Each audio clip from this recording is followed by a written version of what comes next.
Hi friends, मैं आकांक्षा शर्मा जी की with आकांक्षा में आपका स्वागत करती हूँ। फ्रेंड्स, आज हम खाद्य सुरक्षा अधिनियम करने वाले हैं। बहुत ही इंपॉर्टेंट ये अधिनियम है क्योंकि इस अधिनियम को आंगनवाड़ी से जोड़ा गया है। आंगनवाड़ी में जो पोषाहार सुविधा प्रदान की जाती है, गरीब निर्धन महिलाएं जो गर्भवती होती हैं उनको पोषाहार उपलब्ध कराया जाता है। 6 से 14 वर्ष तक के बच्चों को पोषाहार उपलब्ध कराया जाता है।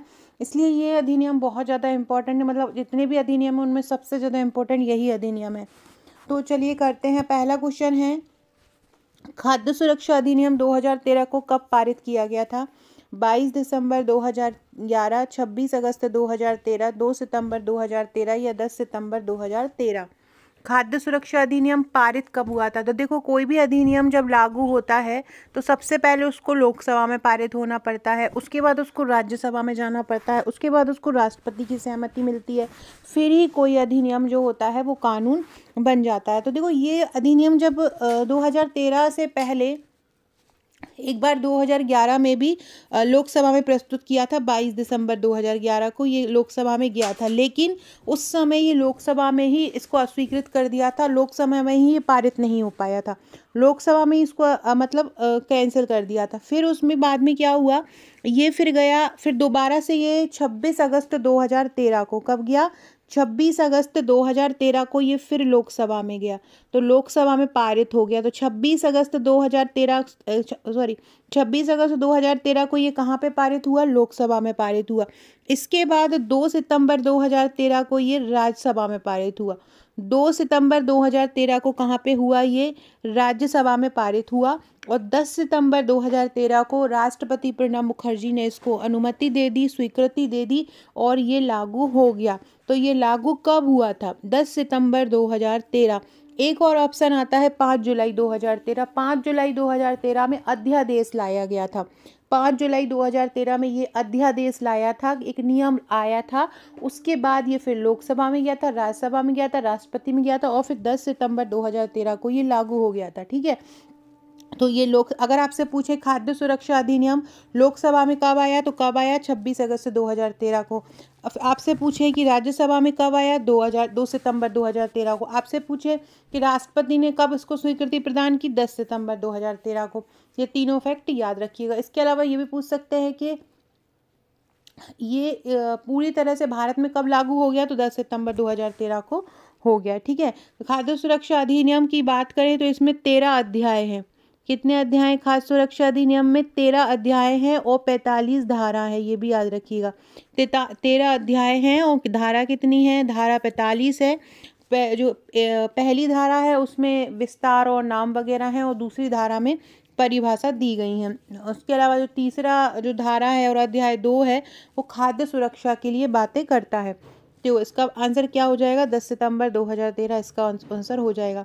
खाद्य सुरक्षा अधिनियम को प्रणब मुखर्जी ने कब स्वीकृति प्रदान की? 10 सितंबर 2013 को की। 5 जुलाई 2013 को इसका अध्यादेश आया था। 5 जुलाई 2013 को क्या हुआ था? इसका अध्यादेश आया था। और 2 सितंबर को क्या हुआ था? ये राज्यसभा में आया था। 2 सितंबर को ये राज्यसभा में आया था और 10 सितंबर को ये लागू हो गया था। अगला है खाद्य सुरक्षा जो अधिनियम है वो देश की कितने प्रतिशत आबादी को कवर करता है? देश की कितनी प्रतिशत आबादी को सस्ती दर पर अनाज उपलब्ध कराता है? 60% को कराता है, 67% को कराता है, 55% को कराता है या 65% को कराता है? तो जो ये खाद्य सुरक्षा अधिनियम 2013 है ये देश की 67% आबादी को सस्ती दर पर अनाज उपलब्ध कराता है। कितनी आबादी को कराता है? 67% आबादी को सस्ते दर पर अनाज उपलब्ध करवाता है। अगला क्वेश्चन है, खाद्य सुरक्षा अधिनियम के तहत शहरी क्षेत्र की कितने प्रतिशत आबादी कवर होगी? देखो, यहाँ पे दो तरीके से बताया है। एक है शहरी क्षेत्र की आबादी और एक है ग्रामीण क्षेत्र की आबादी। तो ये जो खाद्य सुरक्षा अधिनियम है ये ग्रामीण क्षेत्र की 75% आबादी को कवर करता है और जो शहरी क्षेत्र है उसकी 50% आबादी को कवर करता है और पूरे देश की 2/3 आबादी को कवर करता है। पूरे भारत की 2/3 आबादी को कवर करता है, ये भी याद रखना। पूरे भारत की 2/3 आबादी को कवर करता है और शहरी क्षेत्र की 50% और ग्रामीण क्षेत्र की को कितना करता है? 75% करता है। याद रखना, ग्रामीण क्षेत्र की कितनी, 75%, शहरी क्षेत्र की कितनी, 50%। इसमें लगभग 6.2 करोड़ टन चावल, गेहूं तथा मोटा अनाज सस्ते दाम पर उपलब्ध कराने का प्रावधान दिया गया है। आपसे पूछेंगे कितने प्रतिशत शहरी आबादी को कवर करता है, तो 50%। आपसे पूछेंगे कितने प्रतिशत ग्रामीण आबादी को कवर करता है, तो 75% उत्तर आएगा। अगला है खाद्य सुरक्षा अधिनियम के तहत चावल कितने रुपए किलो दिए जाएंगे। देखो, 3 अनाज इस अधिनियम के तहत उपलब्ध करवाए जाते हैं। 3 अनाज में कौन कौन से होते हैं? एक तो होता है क्या, चावल, एक क्या होता है, गेहूं, और एक क्या होता है, मोटे अनाज। चावल, गेहूं और मोटे अनाज, ये 3 प्रकार के अनाज खाद्य सुरक्षा अधिनियम के तहत दिए जाते हैं। चावल कितने रुपए किलो दिया जाता है?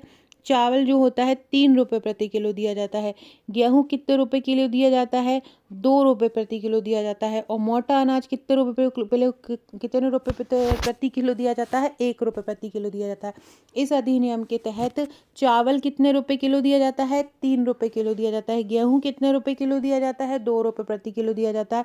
और मोटा अनाज कितना रुपये प्रति किलो दिया जाता है? 1 रुपये प्रति किलो दिया जाता है। याद रखना, तीनों ही इंपॉर्टेंट है। यहाँ चावल का पूछा है, तो चावल कितने रुपए किलो दे रहे हैं? 3 रुपये किलो दे रहे हैं। फ्रेंड्स, इस अधिनियम की जितनी 45 धाराएं हैं, जितने अध्याय हैं, हमने हमारे हम जीतेंगे बैच में ट्रिक द्वारा पूरा याद करवा दिया है। थ्योरी हमने वहाँ पे करवा दी है, एमसीक्यू हम आपके लिए लेके आए हैं। अगर आप थ्योरी भी पढ़ना चाहते हैं, सारे अधिनियम की धाराएं ट्रिक द्वारा याद करना चाहते हैं, तो आप हमारा हम जीतेंगे बैच ज्वाइन कर लीजिए। मैंने आपको बताया था कि किस तरह से टेलीग्राम पर PDF डली हुई रहती हैं, किस तरह से आपको पूरा डाटा एक बार में मिल जाता है। जैसे आपको समय मिले, बहुत ईजी लैंग्वेज में पूरी PDF आपको प्रोवाइड होती हैं, आप उनको पढ़ सकते हैं। ठीक है, तो चावल 3 रुपये किलो, गेहूं 2 रुपये किलो और मोटा अनाज 1 रुपये किलो प्रोवाइड किया जाता है। अगला है खाद्य सुरक्षा अधिनियम के तहत मोटा अनाज कितने रुपए किलो दिया जाता है। अभी मैंने बताया आपको कि मोटा अनाज कितने रुपए किलो दिया जाता है? 1 रुपये किलो। चावल 3 रुपये किलो। और गेहूं दिया जाता है 2 रुपये किलो। गेहूं कितने रुपए किलो दिया जाता है? 2 रुपये किलो दिया जाता है। खाद्य सुरक्षा अधिनियम के तहत प्रति परिवार कितना अनाज दिया जाएगा? प्रति परिवार मतलब प्रत्येक परिवार को कितना अनाज दिया जाएगा? तो प्रत्येक परिवार को 35 किलो अनाज दिया जाएगा। इस अधिनियम के तहत प्रत्येक परिवार को कितना अनाज दिया जाएगा? प्रति परिवार को 35 किलो अनाज दिया जाएगा। और 5 किलो प्रति व्यक्ति के हकदार के रूप में दिया जाएगा। प्रति व्यक्ति कितना दिया जाएगा? प्रति व्यक्ति दिया जाएगा 5 किलोग्राम। और प्रति परिवार कितना दिया जाएगा? 35 किलो खाद्यान्न दिया जाएगा। ये दोनों ही फैक्ट याद रखना। आपसे पूछे प्रति व्यक्ति कितना दिया जाएगा, तो प्रति व्यक्ति 5 किलो होगा। अगला है खाद्य सुरक्षा अधिनियम के तहत प्रति माह प्रति व्यक्ति कितना अनाज दिया जाएगा। आ गया क्वेश्चन, तो प्रति व्यक्ति प्रति माह कितना दिया जाएगा? 5 किलो अनाज प्रति व्यक्ति प्रति माह दिया जाएगा। अगला है किस उम्र के बच्चों को पोषक आहार दिए जाने के लिए खाद्य सुरक्षा में प्रावधान है? तो ये 6 महीने से 14 वर्ष तक के बच्चों को, कितने? 6 महीने से 14 वर्ष तक के बच्चों को इसमें खाद्यान्न देने का प्रावधान किया गया है।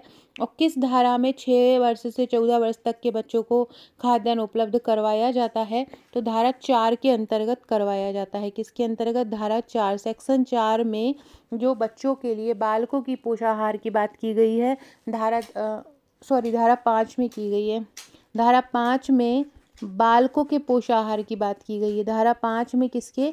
बालकों के पोषाहार की बात की गई है कि बालक को पोषण प्रदान किया जाएगा 6 से 14 वर्ष के। और जो धारा 4 है उसमें गर्भवती महिला के पोषण की बात की गई है।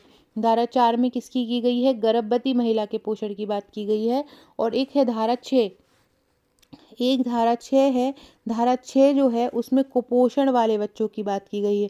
धारा 6 में किसकी बात की गई है? धारा 6 में कुपोषण की बात की गई है।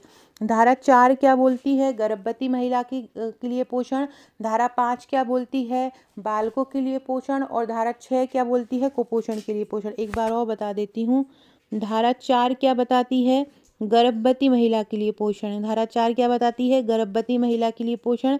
धारा 5 क्या बताती है? बालकों के लिए पोषण। और धारा 6 क्या बताती है? कुपोषित बालकों के लिए पोषण। धारा 6 किसके लिए बताती है? कुपोषित बालकों के लिए पोषण धारा 6 बताती है। तो ये तीनों ही फैक्ट इसके बहुत इंपॉर्टेंट हैं।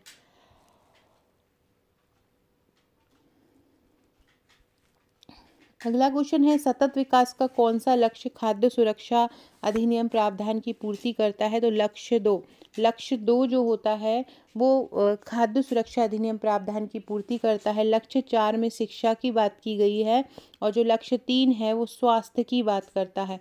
लक्ष्य 3 स्वास्थ्य की बात करता है और जो लक्ष्य 1 है वो भूख की बात करता है। लक्ष्य 1 किसकी बात करता है? लक्ष्य 1 भूख की बात करता है। लक्ष्य 2 किसकी बात करता है? लक्ष्य 2 खाद्य सुरक्षा की बात करता है। खाद्य सुरक्षा की बात कौन सा करता है? एक बार और मैं बता देती हूँ। देखो, सतत विकास लक्ष्य का लक्ष्य 1 बताता है गरीबी। लक्ष्य 1 बताता है गरीबी। लक्ष्य 2 बताता है भूखमरी। लक्ष्य 2 बताता है भूखमरी। अब यहाँ पे खाद्य सुरक्षा है, खाने से संबंधित है, तो ये भूखमरी से संबंधित है, तो इसलिए क्या आ जाएगा इसमें? लक्ष्य 2 आ जाएगा। जो लक्ष्य 2 है वो भूखमरी से संबंधित है। खाद्य सुरक्षा का जो लक्ष्य 2 है वो भूखमरी से संबंधित है। याद रखना, खाद्य सुरक्षा, खाद्यान्न गरीबों को प्रोवाइड कराएंगे तो उनकी भूख की समस्या शांत होगी। इसलिए ये अधिनियम जो होता है वो सतत विकास लक्ष्य का जो 2 है उसको प्रावधान करता है। सतत विकास जो लक्ष्य बनाए गए हैं, ये जो संयुक्त राष्ट्र विकास जो कार्यक्रम है उसने बनाए हैं और हमारे भारत में ये नीति आयोग जारी करता है। इसके टोटल 17 लक्ष्य होते हैं। टोटल 17 लक्ष्य हैं, जिसमें पहला लक्ष्य गरीबी होता है, दूसरा भूख होता है, तीसरा स्वास्थ्य होता है, चौथा शिक्षा होता है और 5वां होता है लिंगानुपात, मतलब लड़का और लड़की में भेदभाव नहीं। इस प्रकार से ये 5 लक्ष्य ही आपके लिए इंपॉर्टेंट हैं, पाँचों याद रखिएगा।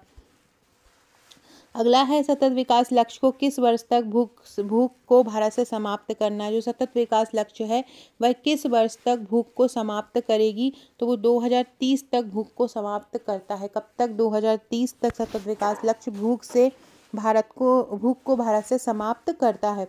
गर्भवती महिलाओं और स्तनपान करने वाली महिलाओं को कितने रुपए का मातृत्व लाभ प्रदान किया जाता है? खाद्य सुरक्षा अधिनियम के तहत 6,000 रुपये का जो मातृत्व लाभ प्रदान किया जाता है। इसमें गर्भवती महिला और जिनका 6 माह तक का बच्चा हो उनको ये सुविधा उपलब्ध कराई जाती है। जब तक बच्चा कितने का होता है? 6 माह तक का, उनको ये सुविधा उपलब्ध कराई जाती है। तो गर्भवती महिला और स्तनपान कराने वाली महिलाओं को कितने रुपए का मातृत्व लाभ प्रदान किया जाता है? 6,000 रुपये का मातृत्व लाभ प्रदान किया जाता है। अगला है, जो अंत्योदय अन्न योजना आरंभ हुई थी वो कब हुई थी? अंत्योदय जो अन्न योजना है वो 25 दिसंबर 2000 को आरंभ हुई थी। कब आरंभ हुई थी अंत्योदय अन्न योजना? 25 दिसंबर 2000 को अंत्योदय अन्न योजना आरंभ हुई थी। इसको तत्कालीन केंद्रीय जो खाद्य मंत्री थे श्री विष्णु, उन्होंने विकसित किया था। अंत्योदय का मतलब होता है जो अंत से भी अंत में है, जो गरीब से भी ज़्यादा गरीब है उसको हम अंत्योदय बोलते हैं। तो उन तक अनाज उपलब्ध कराने के लिए इस अंत्योदय अन्न योजना को आरंभ किया था और इसको सबसे पहले राजस्थान में लागू किया, ये भी याद रखना। कब आरंभ हुई थी? 25 दिसंबर 2000 को आरंभ हुई थी। कहाँ से हुई थी? राजस्थान से आरंभ हुई थी। 25 दिसंबर 2000 को कहाँ से आरंभ हुई थी? राजस्थान से इसको आरंभ किया गया था। अगला है, खाद्य सुरक्षा अधिनियम के तहत जो नियम बनाने की शक्ति है वो किसके पास है?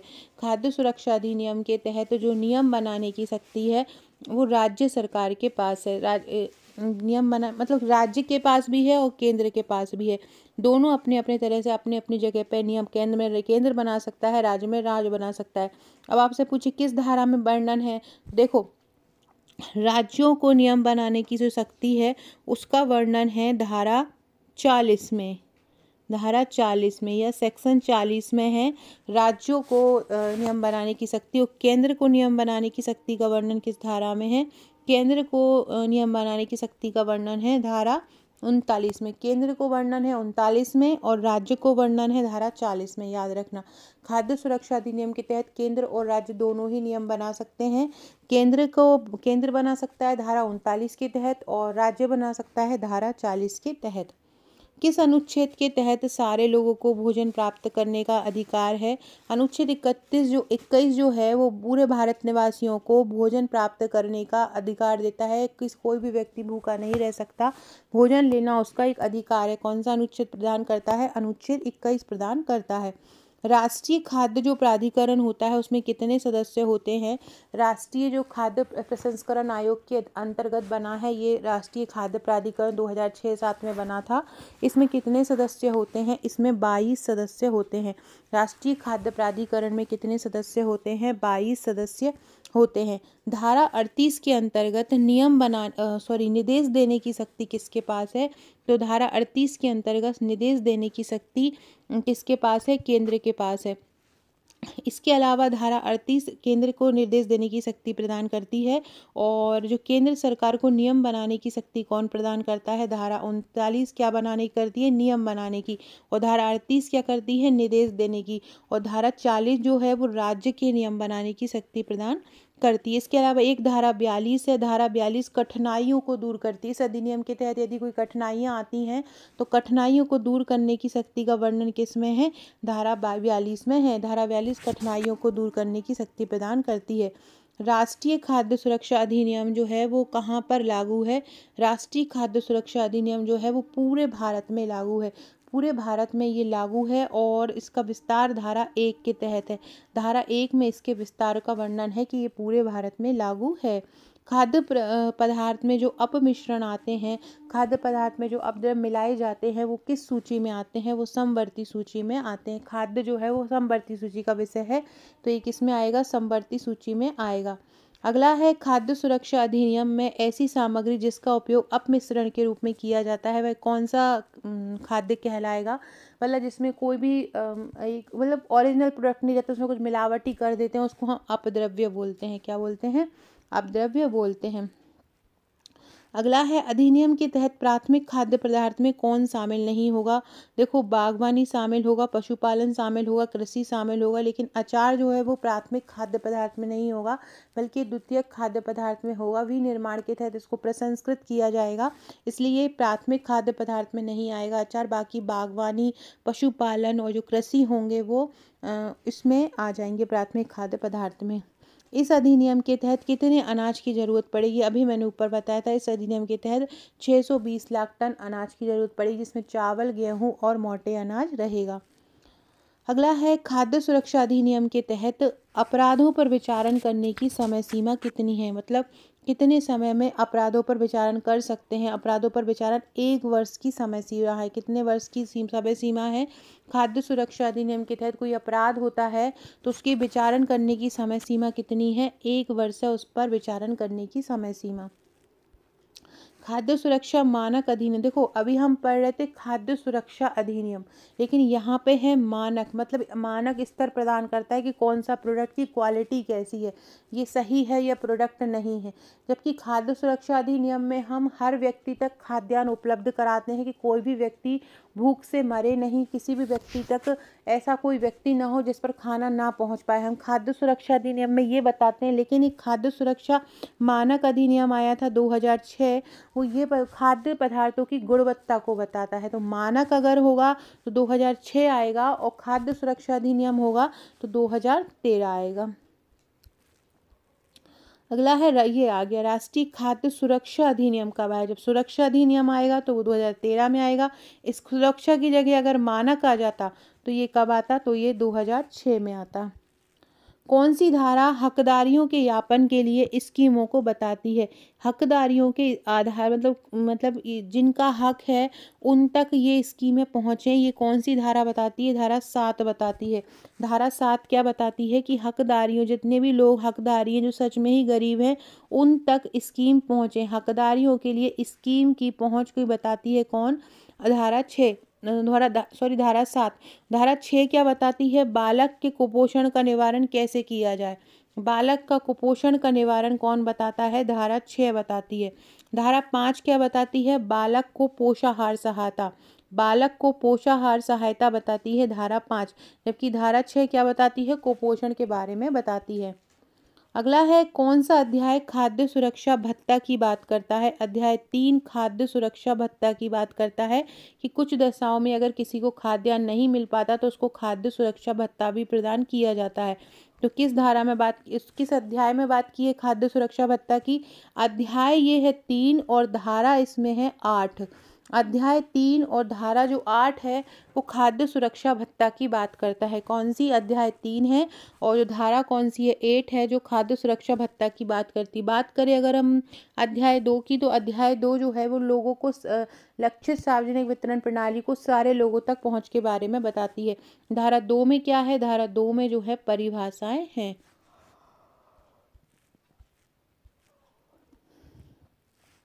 कौन सी धारा मार्गदर्शक सिद्धांत के रूप में राज्य सरकार के लिए तैयार हो करती है? मतलब ये बताती है कि जो स्कीमें हैं वो लोगों के लिए कैसे एक मार्गदर्शक प्रदान कर सकती हैं, कैसे लोगों की भूख इसके द्वारा मिट सकती है।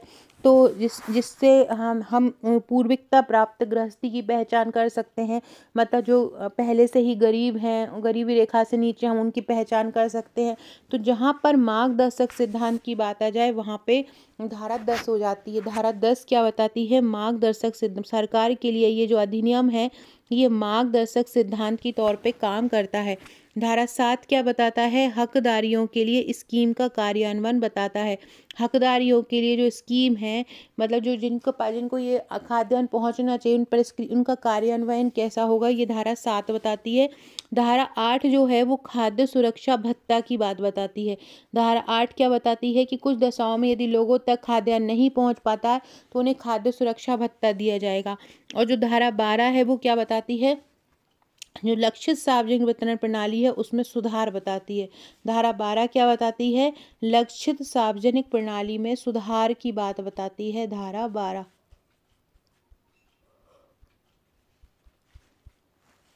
तो ये चारों फैक्ट याद रखिएगा। अगला है कौन सा अध्याय महिला सशक्तिकरण के बारे में बताता है? अध्याय 6 जो है वो महिला सशक्तिकरण के बारे में बताता है। इस अध्याय 6 में धारा 11 का वर्णन किया है। धारा 11 है इस अध्याय 6 में। इस धारा 13 में क्या है कि जो राशन कार्ड बनेगा, जो महिला के नाम पर बनेगा, उस घर की जो मुखिया होना चाहिए, मुखिया कौन होना चाहिए? महिला होना चाहिए। उस घर की मुखिया क्या होना चाहिए? महिला होना चाहिए। उसी के नाम पर ही राशन कार्ड जारी किया जाएगा। तो राशन कार्ड जारी के लिए 18 वर्ष से अधिक की कोई महिला होना चाहिए और वो उस घर की मुखिया होना चाहिए। किस धारा में कहा गया है? सॉरी, किस धारा में कहा गया है? धारा 13 में कहा गया है। और महिला सशक्तिकरण की बात किस अध्याय में कही गई है? अध्याय 6 में महिला सशक्तिकरण की बात की गई है। आंतरिक शिकायत निवारण केंद्र के बारे में कौन सी धारा बताती? देखो, शिकायत निवारण जो केंद्र होते हैं उसके बारे में, शिकायत निवारण केंद्र जो होता है वो अध्याय 7 में वर्णन है शिकायत निवारण केंद्र का। किसमें? अध्याय 7 में वर्णन है शिकायत निवारण केंद्र का। धारा जो 14 है, धारा 14 आंतरिक शिकायत निवारण केंद्र की बात करती है। आंतरिक शिकायत निवारण केंद्र की बात कौन करती है? धारा 14 करती है। धारा 16 जो है वो राज्य खाद्य आयोग की बात करती है। धारा 16 में किसका वर्णन है? धारा 16 में राज्य खाद्य आयोग का वर्णन है। धारा 16 में बात की जाए कि धारा 18 की, तो राज्य आयोग के रूप में सरकार किसी को भी किसी और निकाय को काम करने के लिए बोल सकती है। तो मतलब राज्य आयोग का किसी दूसरे निकाय के रूप में काम करना, राज्य आयोग का किसी दूसरे निकाय के रूप में काम करना किस में आता है? धारा 18 में आता है। राज्य आयोग का किसी दूसरे आयोग के रूप में काम करना, ये किस में आता है? धारा 18 में आता है। और धारा 12 क्या कहती है? लक्षित सार्वजनिक वितरण प्रणाली में सुधार। जो पीडीएस प्रणाली है, पब्लिक डिस्ट्रीब्यूशन सिस्टम, जो कि 1947 में आरंभ हुई थी और फिर उसको टारगेट लक्षित सार्वजनिक वितरण प्रणाली के नाम से 1997 में आरंभ किया था, उसमें सुधार की बात करती है धारा 12। आंतरिक शिकायत निवारण केंद्र के बारे में कौन सी धारा बताती है? धारा 12 बताती है। फ्रेंड, इसकी जितनी भी 45 धाराएं हैं मैंने हमारे हम जीतेंगे बैच में ट्रिक द्वारा याद करवा दी है। ये किसी ने भी हमारे यहाँ ये इसको रटा नहीं है, सबको ट्रिक द्वारा याद है। मैं बता देती हूँ आपको कैसे। देखिए फ्रेंड्स, ये हम आ गए हैं हमारे जो हम जीतेंगे बैच पर। हम जीतेंगे बैच में आज ये देखिए, मैंने आज अनैतिक व्यापार जो निवारण अधिनियम है वो पढ़ाया है। इस तरह से हमने उसका देखिए पूरा थ्योरी इस प्रकार से इजी लैंग्वेज में पूरी थ्योरी प्रोवाइड कराई है। इस तरह से पूरी इजी लैंग्वेज में ये थ्योरी प्रोवाइड कराई गई है, हर धारा प्रोवाइड कराई गई है, पूरी डिटेल में पढ़ाया गया है। इसके अलावा जो जो मैं आपको पढ़ा रही हूँ ये जो वॉल्यूम 1 है पोषण 1 का, इसमें पूरा का पूरा पोषण जो है जो पोषण वाला सिलेबस है वो पूरा पोषण इसमें कवर है, जो आपको हैंड रिटन नोट्स के रूप में इस प्रकार से जैसे ही आप हमारा हम जीतेंगे बैच लेंगे आपको हमारा ये टेलीग्राम ग्रुप मिल जाएगा। 2 टेलीग्राम ग्रुप मिलते हैं, एक टेस्ट का मिलता है और एक ये हम जीतेंगे बैच का मिलता है। हम जीतेंगे बैच में आपको सारी पीडीएफ मिल जाएंगी, सारे वीडियो लेक्चर्स मिल जाएंगे, सारे टॉपिक प्रबंधन के सारे टॉपिक मिल जाएंगे। जो हमारी V1 सीरीज़ है वो पूरी की पूरी इसके लिए बैच के लिए ही बनाई है, जबकि A सीरीज़ जो है वो यूट्यूब के लिए है। तो इसमें आपको सारे टॉपिक मिल जाएंगे। ये देखो, ये अनैतिक व्यापार अधिनियम का मैंने ट्रिक द्वारा भी वीडियो बनाया था। इसमें मैंने पूरा जो ट्रिक द्वारा है वो याद करवाया है कि किस प्रकार से ट्रिक आप कर सकते हो। तो इस प्रकार से मैंने ये ट्रिक द्वारा भी याद करवाया है। इसके अलावा मैं बताती हूँ आपको, ये देखिए, ये फाइल सेक्शन में अगर हम जाएंगे तो ये देखिए पूरा जो बी सीरीज़ के नाम से है। देखो ये B79 है, ये B18 है, ये बी सीरीज, ये B17 है। ये जो बी सीरीज़ है, ये बी सीरीज़ जो है हमारी इसी की है। इसके 80 पार्ट आपको मिल जाएंगे, एक से एक पीडीएफ आपको मिल जाएंगी ईजी लैंग्वेज में। इसके अलावा प्रैक्टिस सेट मिल जाएंगे। इसके अलावा ये ए सीरीज़ के नाम से जो डला हुआ है, जैसे ये 75 डला हुआ है, ये यूट्यूब की वीडियो है, यूट्यूब की पीडीएफ है। जो यूट्यूब में पढ़ाती हूँ उसकी पीडीएफ भी यही डालती हूँ। देखिए ये एमनेटिक द्रव की पीडीएफ है, जो इस प्रकार से तैयार करके इस प्रकार से एमसीक्यू डाले हुए हैं। इस प्रकार से ये इसकी पीडीएफ है। खाद्य सुरक्षा अधिनियम जो मैं आपको पढ़ा रही हूँ अभी, उसकी थ्योरी देखिए कुछ इस तरह से डाली है मैंने थ्योरी, ये देख सकते हैं आप। ये कुछ इस प्रकार से देखिए, ये पूरी थ्योरी है। तो थ्योरी को भी आप ट्रिक द्वारा याद करके उसको भी याद कर सकते हो। जैसे कि आपको डायरेक्ट एमसीक्यू नहीं लगे तो ये पूरी मैंने थ्योरी भी डाली है। इसमें आपको पूरे अधिनियम मिल जाएंगे। यहाँ पर आपको पूरा का पूरा देखिए, पूरा ये अधिनियम है, कब राष्ट्रपति को, कब राज्यसभा में गया, कब लोकसभा में गया, इसका पूरा धाराएं हैं। इसके अलावा इसकी इनके मैंने थ्योरी के टेस्ट भी लेती हूँ डेली। आपको टॉपिक तैयार करवा के डेली टेस्ट भी होता है, उसके बाद उसकी तैयारी भी करवाई जाती है। ये देख सकते हैं आप, ये पूरी पीडीएफ यहाँ पे डली हुई है। ये कार्यस्थल पर लैंगिक महिला उत्पीड़न का वस्तुनिष्ठ प्रश्न है और ये उसकी थ्योरी है। इसके अलावा ये मैग्नीशियम है, ये पाई चार्ट के तर्क शक्ति प्रश्न है। इस प्रकार के सारा ये मटेरियल यहाँ पे डला हुआ होता है। ये यहाँ पे वीडियो भी डले हुए होते हैं, ये ट्रिक वीडियो के नाम से। ये जैसे शॉर्टकट की का एमसीक्यू है, कंप्यूटर की शॉर्टकट की के एमसीक्यू है। इसके अलावा हमारा एक टेस्ट ग्रुप, ये इस प्रकार से कुछ गैलरी में हम पेज भी देते हैं, जिससे कि आप अपनी गैलरी में सेव कर सकते हो याद करने के लिए। इसके अलावा एक हमारा आपको टेस्ट ग्रुप भी मिलता है। टेस्ट ग्रुप बताती हूँ। देखिए फ्रेंड्स, इस प्रकार से ये टेस्ट मिलता है, इस प्रकार से ये रैंक लगी है स्टूडेंट की। इस प्रकार से देखिए ये टेस्ट हुआ है। कल कंप्यूटर का टेस्ट लिया था मैंने, शॉर्टकट की ट्रिक द्वारा याद कराई थी, और फिर इसका शॉर्टकट की का भी टेस्ट हुआ था। ये जो हमारी यूट्यूब की पीडीएफ है ये भी वहीं पे जाती है, और थ्योरी पीडीएफ के अलावा करीब 70 से 80 प्रैक्टिस सेट भी आपको वहीं पर दिए जाएंगे। 31 तारीख तक हम अपना पूरा सिलेबस कंप्लीट करके ज़्यादा से ज़्यादा आप लोग की प्रैक्टिस कराएंगे। आपको क्या करना है, अगर आपको हमारा ये पैकेज लेना है पूरा, तो आपको कुछ नहीं करना है। 6260190944 पर आपको मुझे व्हाट्सअप करना है। व्हाट्सअप करके आपको बोलना है कि मैडम हमें आपका हम जीतेंगे बैच लेना है। मैं आपको पेमेंट नंबर दूंगी, आपको पेमेंट करके स्क्रीनशॉट देना है। देन हम आपको हमारे 2 टेलीग्राम ग्रुप से और 1 व्हाट्सएप ग्रुप से ऐड कर लेंगे। अभी हमारे सिलेबस में पूरा हम अधिनियम कवर करा रहे हैं, पूरी योजनाएं कवर करा रहे हैं। स्वास्थ्य से योजना, जनजाति की योजना, महिला बाल विकास योजना, ये सारी योजना हम बहुत ईजी लैंग्वेज में कवर करा रहे हैं, और साथ में ट्रिक भी करवा रहे हैं।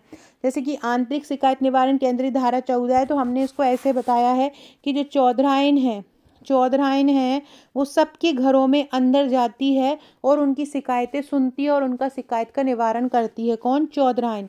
तो ऐसे आपको आंतरिक शिकायत निवारण केंद्र से धारा 14 याद हो जाती है।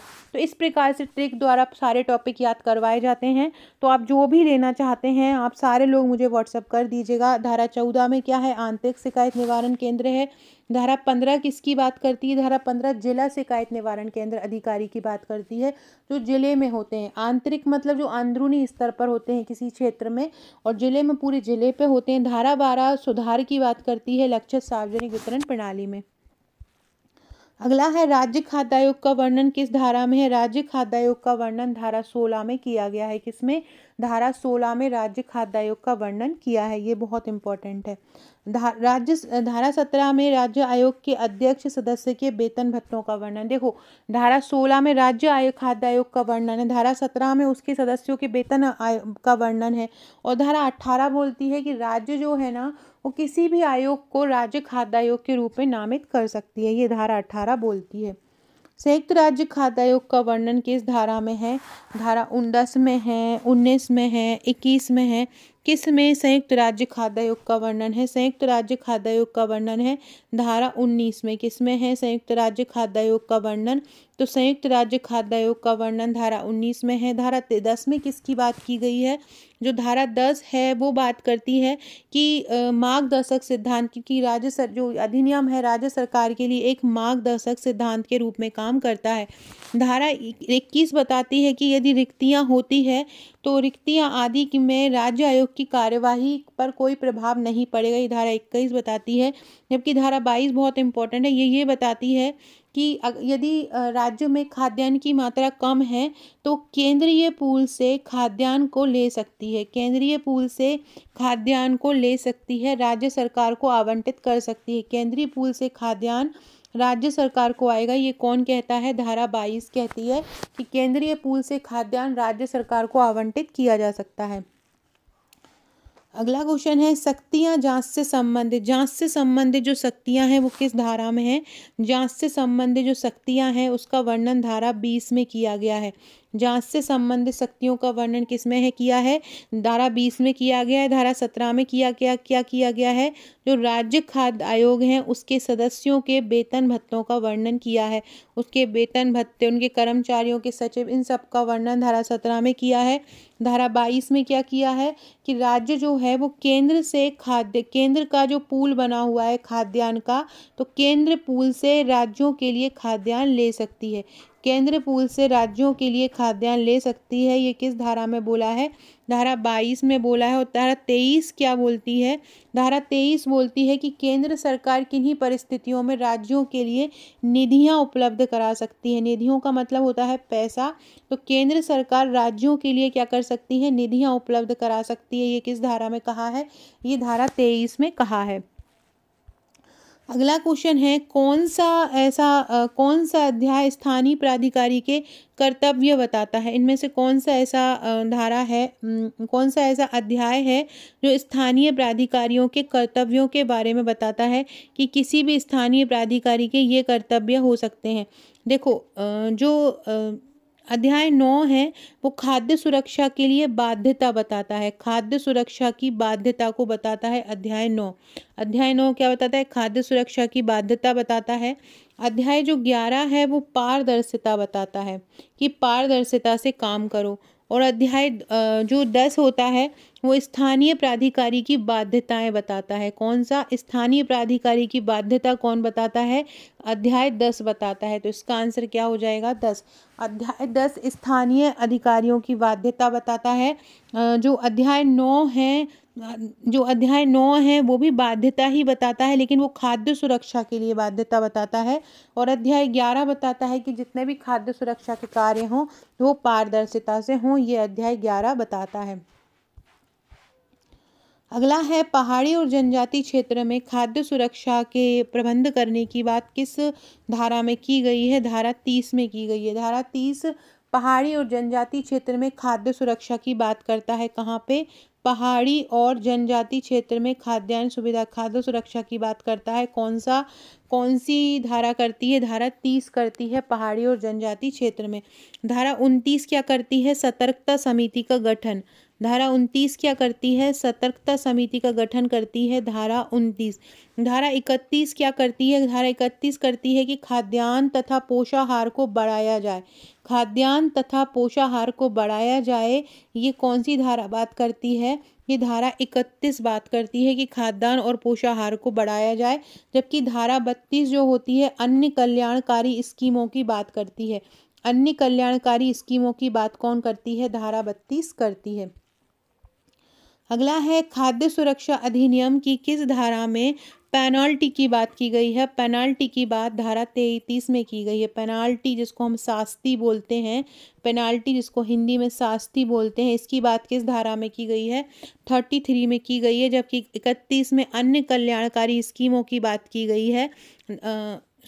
धारा 32 में अन्य कल्याणकारी स्कीमों की बात की गई है।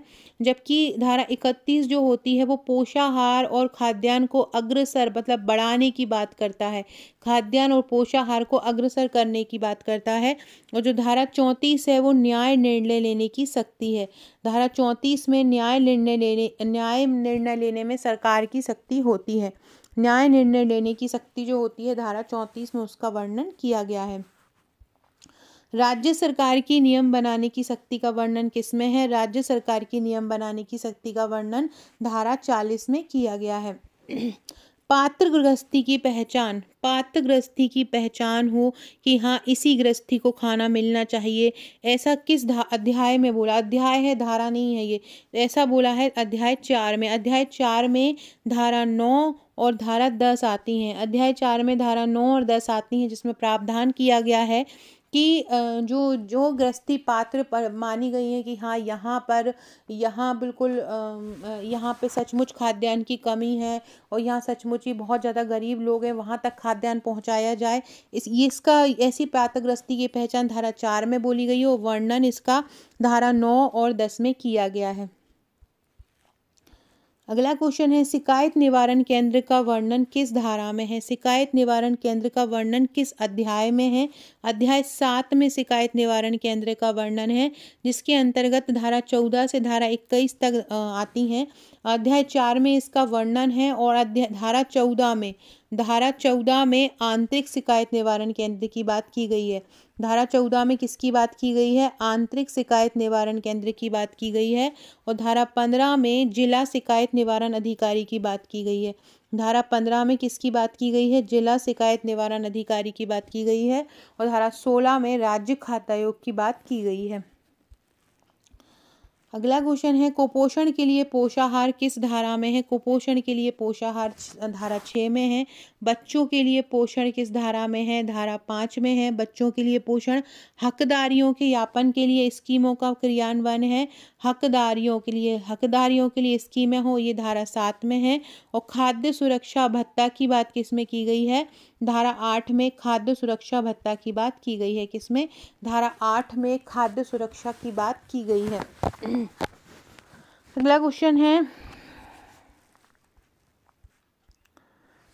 अगला क्वेश्चन पढ़ने से पहले फ्रेंड्स आपके लिए एक क्वेश्चन है।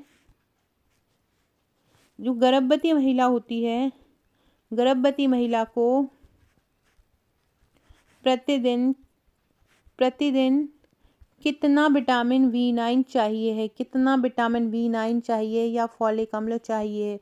गर्भवती महिला को प्रतिदिन ICMR के अनुसार कितना विटामिन B9 या फॉलिक अम्ल चाहिए है? सारे लोग कमेंट करके बताइएगा। गर्भवती महिला को प्रतिदिन कितना फॉलिक अम्ल चाहिए या विटामिन 9 चाहिए है? गर्भवती महिला और दूध पिलाने वाली महिला को पोषण आहार में बढ़ोतरी में किस धारा में बात की गई है? धारा 4 में की गई है गर्भवती महिला की बात। और धारा 3 में गृहस्थी के व्यक्तियों द्वारा खाद्यान्न प्राप्त करने का अधिकार दिया गया है कि गृहस्थी के लोग अपने खाद्यान्न प्राप्त कर सकते हैं। धारा 5 में बालक पोषाहार की बात की गई है। और धारा 6 में कुपोषण का निवारण और प्रबंधन की बात की गई है। धारा 6 में कुपोषण निवारण और प्रबंधन की बात की गई है। ये आंसर आप लोग मुझे कमेंट करके बताएंगे। सबसे पहले जिनको भी मेरे वीडियोस पसंद आते हैं सारे लोग लाइक कीजिएगा और शेयर कीजिएगा और सारे लोग कमेंट जरूर किया कीजिए। मैं सारे कमेंट पढ़ती हूँ। आप लोगों को सबसे ज़्यादा किस चीज़ की डिमांड है, किस चीज़ को आप ज़्यादा पढ़ना चाहते हैं, सारे लोग कमेंट कीजिएगा। जो ज़्यादा टॉपिक आएंगे मेरे पास कमेंट में किस टॉपिक का बनाना है तो मैं उस टॉपिक पर ज़्यादा वीडियो लेके आऊँगी। अधिनियम तो मैं करा ही रही हूँ, हर अल्टरनेट डेज पे करा रही हूँ। अगला मैं आपको जो अनैतिक व्यापार अधिनियम है उसके MCQ लेके आऊँगी। ये इन सारे की थ्योरी और इन सारे की MCQ मैं आपको हमारे टेलीग्राम हम जीतेंगे बैच में पहुँचा दूँगी। तो सारे लोग इसका आंसर दीजिएगा कि गर्भवती महिला को कितना फॉलिक अम्ल चाहिए है। अगला क्वेश्चन है, खाद्य सुरक्षा अधिनियम 2013 के तहत कितने किलो अनाज दिया जाएगा? मैंने बताया था 35 किलो अनाज इसके तहत दिया जाएगा और प्रति व्यक्ति 5 किलो दिया जाएगा। केंद्र द्वारा अपने पूल से राज्यों को खाद्यान्न दिया जाएगा, यह किस धारा में बोला गया है?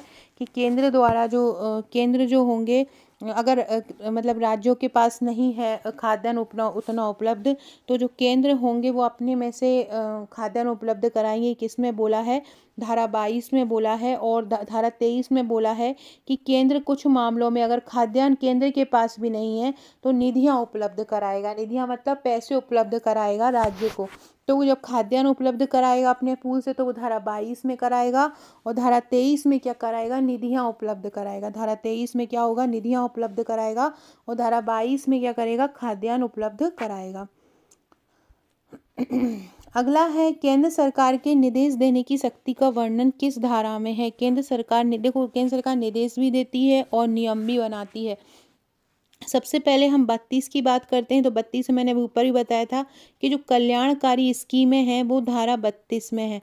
कल्याणकारी स्कीमों की बात जो की गई है वो धारा 32 में है। धारा 38 जो है वो केंद्र सरकार के निर्देश देने की शक्ति है। धारा 38 क्या करती है, यही पूछा है। धारा 38 निर्देश देने की शक्ति है। और धारा 40 जो है वो राज्य सरकार के नियम बनाने की शक्ति है। धारा 40 में राज्य सरकार नियम बना सकता है। और धारा 45 जो लास्ट है जिसमें निरसन बाहर आने की बात की गई है, धारा 45 में निरसन है। सबसे लास्ट में हर धारा के निरसन ही होता है। गर्भवती महिला के पोषण का वर्णन किस धारा में है। धारा 4 में गर्भवती महिला के पोषण का वर्णन है। फ्रेंड्स, ये हमारा हम जीतेंगे सुपरवाइज़र है। ये सारी चीज़ें आपको हमारे यहाँ पे मिलेंगी टेलीग्राम पर, जिसमें टॉपिक वाइज ई बुक रहेंगी। हर टॉपिक की ई बुक, जैसे बी सीरीज़ के नाम से सारी PDF आपको मिल जाएंगी। V1, V2, V4, V5, B80, V81 या पूरी V1 में आपको पूरा नेतृत्व, सामुदायिक संगठन, सामुदायिक गतिशीलता, ये सारी चीज़ें आपको मिल जाएंगी। आप पूरा सर्च करेंगे टेलीग्राम पर, हम जैसे ही आपको हमारे बैच में ऐड करेंगे, आपको सारे जितने भी वीडियो लेक्चर हुए हैं वो सारे मिल जाएंगे। बाकी मैं आपको ये सजेस्ट करूँगी कि जैसे ही आप हमसे जुड़ते हैं, मैं जो अभी टारगेट दे रही हूँ आपको, जैसे अभी मैंने कल के लिए टारगेट दिया है हमारे स्टूडेंट को अनैतिक व्यापार अधिनियम 1956, और मैं कुछ घड़ी वाले रीजनिंग के क्वेश्चन कराने वाली हूँ।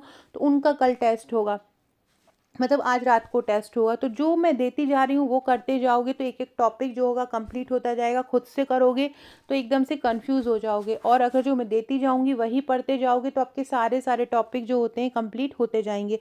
हर एक टॉपिक को अगर मैं दे रही हूँ तो उसका टॉपिक का PDF प्रोवाइड कराती हूँ ईजी लैंग्वेज में बना के, फिर उसको ट्रिक द्वारा तैयार करवाती हूँ, फिर उसके MCQ भी प्रोवाइड कराती हूँ, टेस्ट लेती हूँ, जिससे वो एक टॉपिक जो होता है कंप्लीट हो जाएगा। इस सारे पैकेज का जो चार्ज है 799 है। इसमें सारे अधिनियम, सारी योजना, ICMR पूरा डाटा ट्रिक द्वारा याद होगा सब कुछ। देखो, विशेष आवश्यकता वाले बच्चों का कल मैंने वीडियो बनाया था एक, उस टाइप के विशेष आवश्यकता वाले बच्चों के आपको 500 प्रश्न दिए जाएंगे MCQ में, 1040 बाल विकास के MCQ दिए जाएंगे, गर्भवती महिला के करीब 1000 MCQ दिए जाएंगे, प्रसव महिला के करीब 500 प्लस प्रश्न दिए जाएंगे, पोषाहार के करीब 1500 MCQ दिए जाएंगे।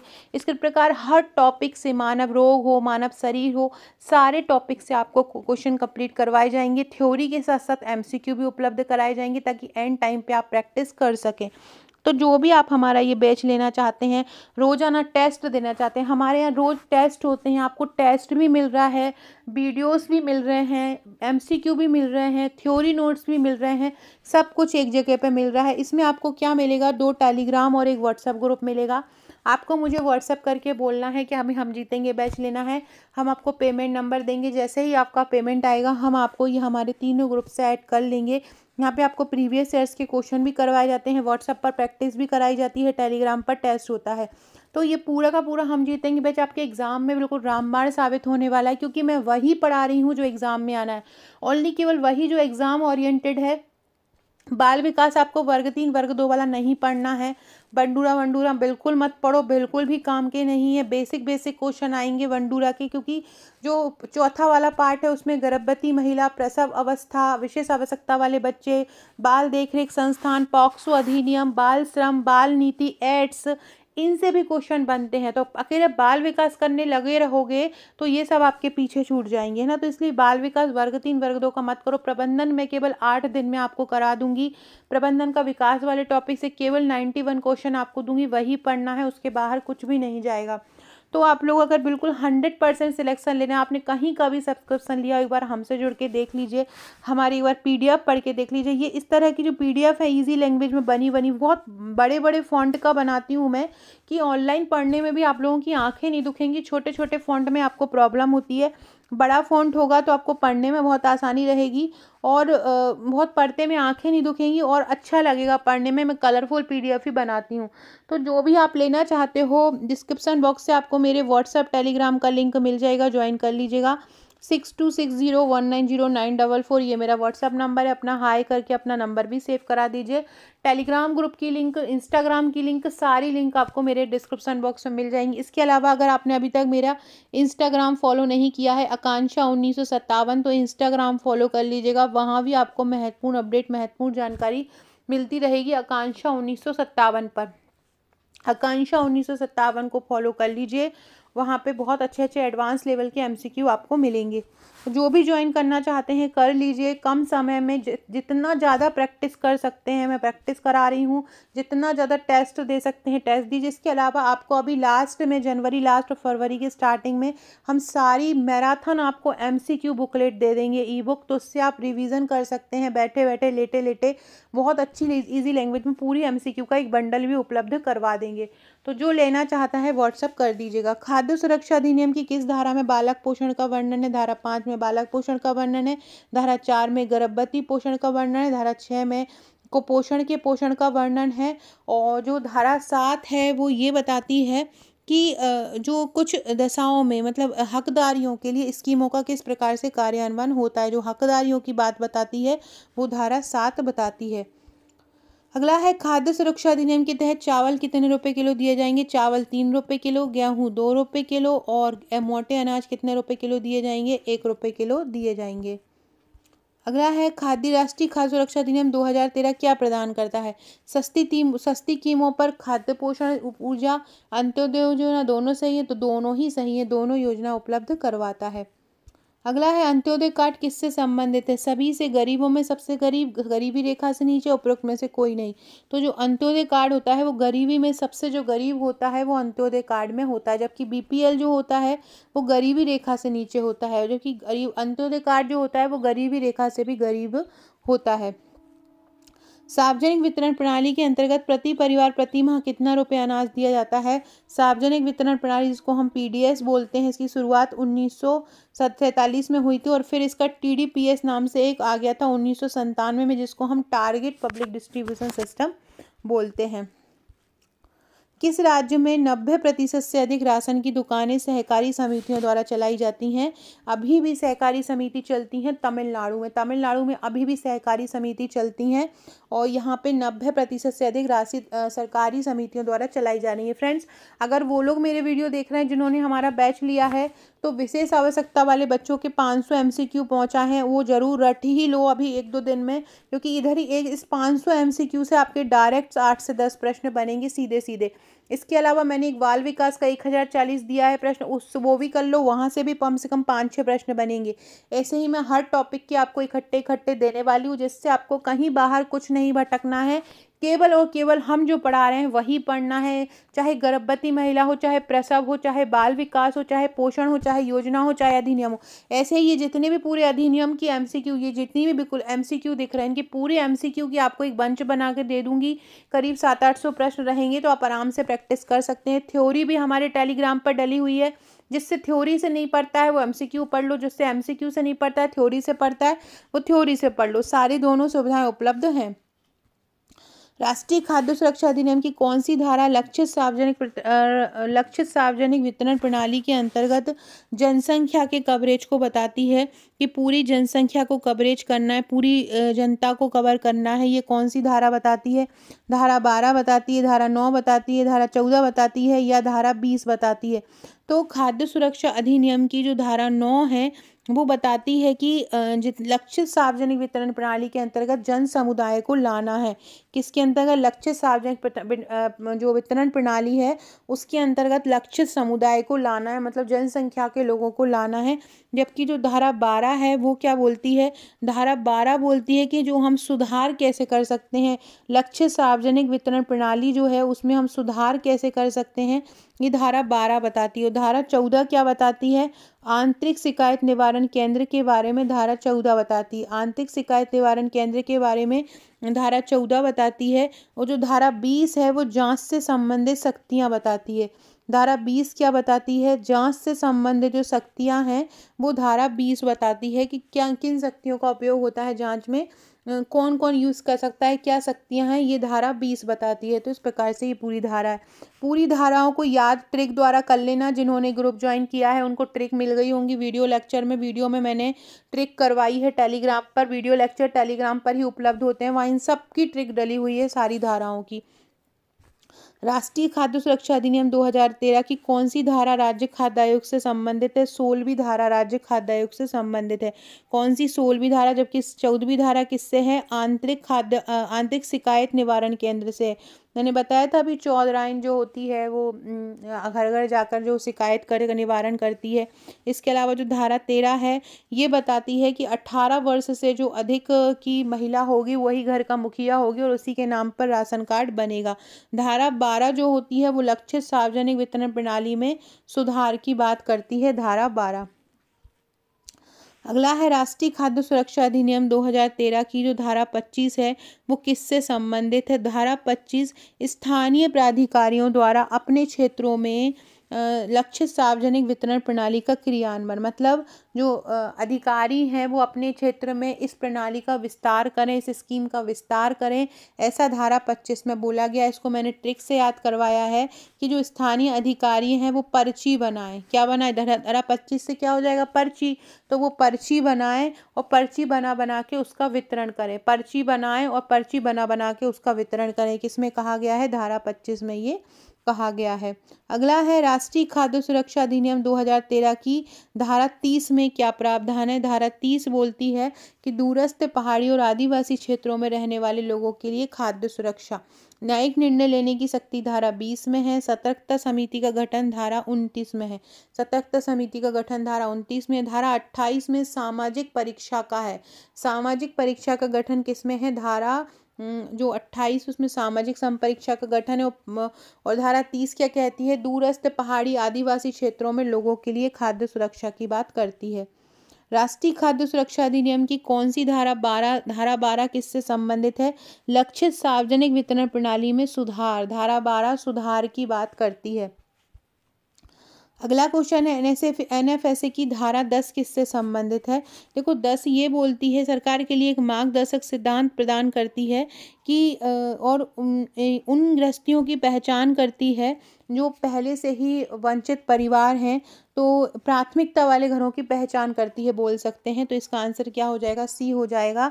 आंतरिक शिकायत निवारण केंद्र धारा 14 में हो जाएगा, है ना। और जो गर्भवती महिलाओं का जो पोषण है वो धारा 4 में हो जाएगा।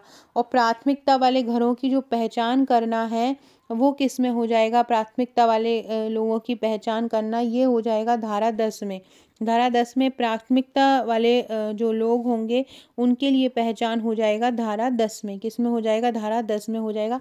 इसके लिए जो अधिकारी लोग रहेंगे उनके लिए जो योजनाओं का जो क्रियान्वयन है, जो योजनाओं का किस प्रकार से क्रियान्वयन करेंगे, किस प्रकार से प्रत्यायोजन करेंगे, ये धारा 35 में बोला गया है।